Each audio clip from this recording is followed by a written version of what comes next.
O ano de 2021 termina com uma notícia que representa alívio para os microempreendedores individuais que terminam 2021 inadimplentes com os tributos federais. O alívio está a caminho com a aprovação pela Câmara Federal de um programa de refinanciamento de débitos tributários. O refis para as empresas do Simples e microempreendedores individuais, jornalista Beto Almeida, permitirá a renegociação de cerca de 50 bilhões em dívidas do Simples, vencidas até o mês anterior à entrada em vigor da nova lei. Luciano de Oliveira, olha só, o MEI, esse projeto da micro e pequena empresa, aliás, o MEI em si, ele foi criado mesmo em 2008, ampliado em 2012. Hoje ele prevalece para quem tem ganhos anuais de R$60 mil ano, né? Nos 12 meses.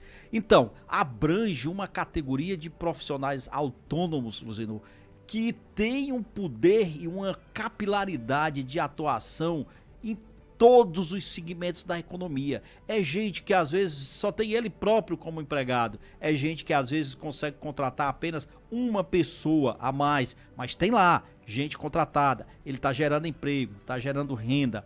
E agora, essa proposta, por exemplo, de fazer esse parcelamento de dívidas para quem é MEI, para pessoas que enfrentaram problemas sérios durante a pandemia nos anos 2020 e 2021, o projeto tem um alcance social alto, porque muita gente se pergunta o seguinte: e quem pagou? Não está sendo injusto? Sempre vem esse questionamento com relação a refis, que é o refinanciamento de dívidas. É como se dissesse o seguinte, é como se você estivesse na realidade, Luciano e ouvintes, nessa crítica, dizendo que você está incentivando as pessoas a serem inadimplentes, porque mais adiante virá um programa de refinanciamento de dívidas com parcelamento de multas e juros. É bom que se diga o seguinte: pela primeira vez está sendo feito esse trabalho para os MEI. E aí o que acontece? Qual é o diferencial? É que eles de fato enfrentaram um período de pandemia. Mas todos nos enfrentaram? Sim, enfrentaram. Para quem pôde pagar suas receitas, seus tributos em dias, isso é ótimo. É sinal de que você conseguiu passar pela crise. E para quem não conseguiu, vai deixar esse povo na pior? Vai deixar esse povo, Luciano, tendo que enfrentar problemas, inclusive fechar as portas. Então eu acho que esse projeto aprovado na Câmara tem um alcance social importantíssimo. E para quem pergunta quando vai valer essa lei, é importante dizer o seguinte: primeiro, a proposta aprovada pela Câmara Federal, que já havia passado pelo Senado, permite às empresas receber uma redução de até 90% das multas e juros de multas, né, e juros sobre os tributos atrasados, além de 100% de descontos de outros encargos legais. Tá dependendo de quê agora? Vai depender agora de uma sanção do presidente Jair Bolsonaro, que pela importância, pela repercussão social e na área empresarial, certamente vai sancionar esse projeto. Para você, microempreendedor individual, microempreendedora individual, o projeto já passou pelo Congresso Nacional, vai à sanção do presidente Jair Bolsonaro e é provável que já esteja em vigência para negociações dos débitos tributários a partir de janeiro de 2022. E essa informação é importante. De acordo com o projeto aprovado, as empresas podem aderir a ele até o último dia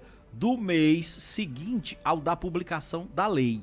Ao fazer o pedido para ingressar na proposta de refinanciamento da dívida, a empresa precisa pagar a primeira parcela imediatamente para ter o pedido deferido. Então vamos imaginar que o presidente Bolsonaro, Luciano, lá antes do dia 31 de dezembro, tá aqui, vamos só chutar, dia 30 agora de dezembro, o governo sancione a lei. Então, no dia 30 de janeiro, começa a valer, porque corre o prazo de 30 dias. Então, a partir do dia 30 de janeiro, as empresas MEI, as Simples também, podem pedir o refinanciamento de suas dívidas. No entanto, ao fazer isso, já tem que pagar de imediato a primeira parcela. Milhares de microempreendedores individuais que atuam no Ceará estavam esperando essa porta de negociação das dívidas tributárias.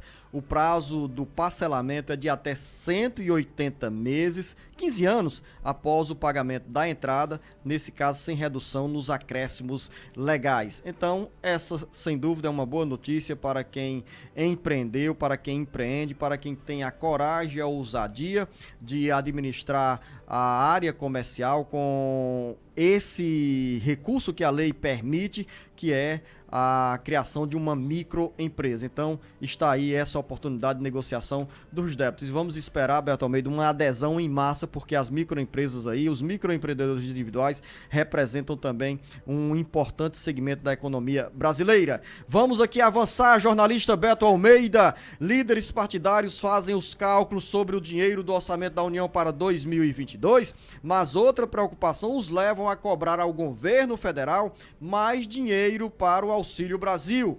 Os deputados federais e senadores que integram os partidos do Centrão, principal base de sustentação política do presidente Jair Bolsonaro, querem o aumento no valor do Auxílio Brasil dos atuais R$400 para R$600. Os aliados ao Palácio do Planalto consideram que com essa injeção de dinheiro para 17 milhões de pessoas, o presidente Bolsonaro dará uma alavancada nos índices de popularidade. É uma movimentação política, Beto Almeida, que vem ganhando corpo nos bastidores de Brasília e do Congresso Nacional, porque os líderes do Centrão já vêm dificuldades para o presidente Jair Bolsonaro com esse percentual entre 22% e 26% de popularidade na corrida pelas eleições de 2022. Como a estratégia de convencer os eleitores pelo bolso, com programas sociais, com ações na área econômica, sempre dão resultado, essas ações dão resultado a cada eleição, os líderes do Centrão imaginam que com o aumento do benefício do Auxílio Brasil,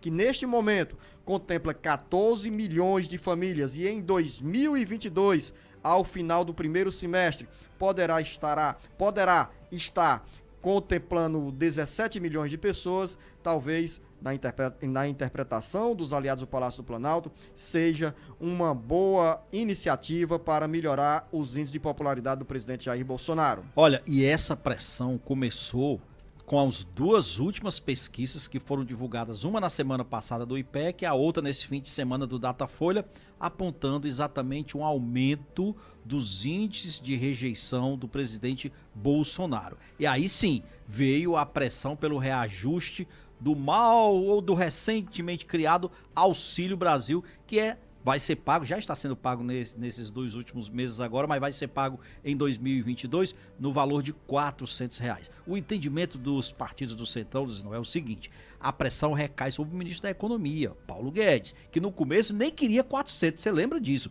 Ele queria R$300 por conta da questão fiscal. E aí o argumento deles é o seguinte: do que adianta tanto rigor fiscal se não melhorar a popularidade do presidente? Ele vai acabar perdendo e entregando o governo para o ex-presidente Lula. Então, a verdade é, ele diz, deixa o rigor fiscal para lá e vamos investir no que for possível. E onde é que isso dá retorno? Aumentando o valor do Auxílio Brasil. Não só 400, mas 600 reais. Você lembra que esse valor é o que foi pago naquele auxílio emergencial durante o período da pandemia e que durante esse período fez com que a popularidade do presidente Bolsonaro aumentasse, melhorasse, principalmente nas regiões mais pobres do país, como é o caso da região Nordeste e Norte. Só que o entendimento de muitos desses parlamentares é: o presidente já deveria ter feito isso há algum tempo e que agora vai ter que correr atrás do prejuízo. Pergunta que se faz é: o ministro Paulo Guedes vai ceder a mais essa pressão? A gente sabe que por conta desse reajuste para R$400, vários auxiliares do ministro Paulo Guedes pediram demissão do Ministério da Economia. E agora? Vai ceder? Minha opinião, Luziano, vai ceder. Não tenha dúvida. A briga que começa a ganhar ainda mais corpo na corrida pela presidência da República, e quem tem a caneta na mão recorre a todos os meios dentro do que a legislação permite para adotar medidas que sejam simpáticas e se convertam em votos. E na reta final do bate-papo político, o jornalista Beto Almeida, ainda temos 5 minutos aqui nessa nossa conversa, você nos antecipou que os vereadores de Fortaleza também já estão em ritmo de recesso parlamentar após a aprovação do orçamento do município para 2022. Pois é, lá com muito mais tranquilidade. A Assembleia ainda falta concluir essa votação do orçamento dela aqui, que também não deve coisa que não deverá criar nenhum problema, mas na Câmara Municipal de Fortaleza, o orçamento já é prego batido, ponta virada, desde semana passada, 9 bilhões e 900 milhões de reais serão destinados para Fortaleza, a capital, em 2022, Luciano. As áreas da saúde, da educação, assistência social, saneamento, são as que vão mais receber o volume de recursos. O orçamento foi aprovado com 493 emendas de vereadores e deverá agora, logicamente, faltando só a sanção do presidente Sarto e sua publicação no Diário Oficial da União. Lembrando que cada vereador aí tem um percentualzinho no orçamento, Luciano, aquele das emendas, tá? De 0,01% do orçamento, que representa aí algo em torno de 990 mil reais para destinar a emendas às áreas de maior atuação do mandato. É claro que isso não é nenhuma emenda impositiva, diferente, por exemplo, das que tem hoje na União. Isso significa dizer que nem tudo que o vereador aprova significa que vira de fato real. Ele vai ter que suar e batalhar para que estas emendas sejam liberadas. Fato, aliás, que é verdade também aqui na Assembleia Legislativa. Existe, inclusive, um projeto de lei aqui na casa que foi retomado pelo deputado Aldir Mota, propondo que a Assembleia também tenha, Luzenor, as suas emendas impositivas e não apenas autorizativas. É algo que ainda também precisa avançar aqui na Assembleia Legislativa do Estado do Ceará. Sim, pois no não. caso do orçamento da União, nós já temos essa prática, né, da chamada emenda individual impositiva, que é a emenda apresentada por cada deputado federal, por cada senador ao orçamento da União. E também temos as emendas coletivas, que são apresentadas pela bancada, né, pelo coletivo dos 22 deputados federais e dos 3 senadores. E cada deputado tem, ou teve neste ano, o poder de apresentar até 17 milhões e 600 mil reais em emendas parlamentares.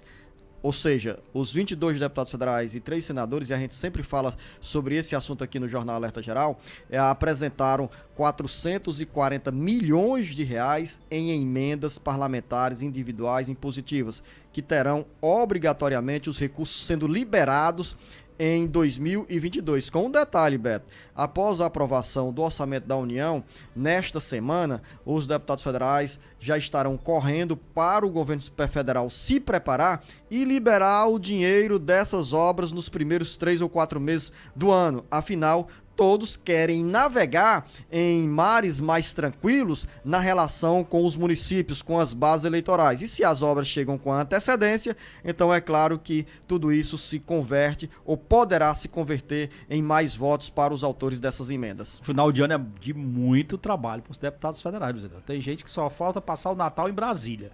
E só aqui no caso de Fortaleza ainda, só para a gente finalizar, por exemplo, pelo que foi aprovado pela LOA, que é a Lei Orçamentária Anual, tem previsão, por exemplo, de escolas de tempo integral, pelo menos 12 escolas estão previstas para 2022, 18 centros de educação infantil, todos com berçário, unidades de atenção primária à saúde, que os postos de saúde, 3, um equipamento de rede psicossocial, o CAPS, que é importantíssimo em qualquer cidade, e também 52 estações do bicicletar, previstas, entre outras medidas, para 2022. Além disso, aí tem também no orçamento a previsão de construção de novas areninhas, Beto Almeida? Tem também, sim, areninhas, inclusive, esse ano, por exemplo, Zenô, só em novas areninhas o município deve estar fechando algo em torno de 30 que estão sendo inauguradas. Para ano que vem tem muito mais. Já estamos encerrando aqui a minha conversa com o jornalista Beto Almeida no Bate-Papo Político. A você, Beto Almeida, a você, ouvinte internauta, uma boa terça-feira. Uma boa terça-feira a todos e até amanhã, se Deus quiser. E anote aí, daqui a pouco tem o Marcos Furlan com mais informações, notícias também da área política que podem mexer com a sua vida. A você, ouvinte internauta, o nosso grande abraço.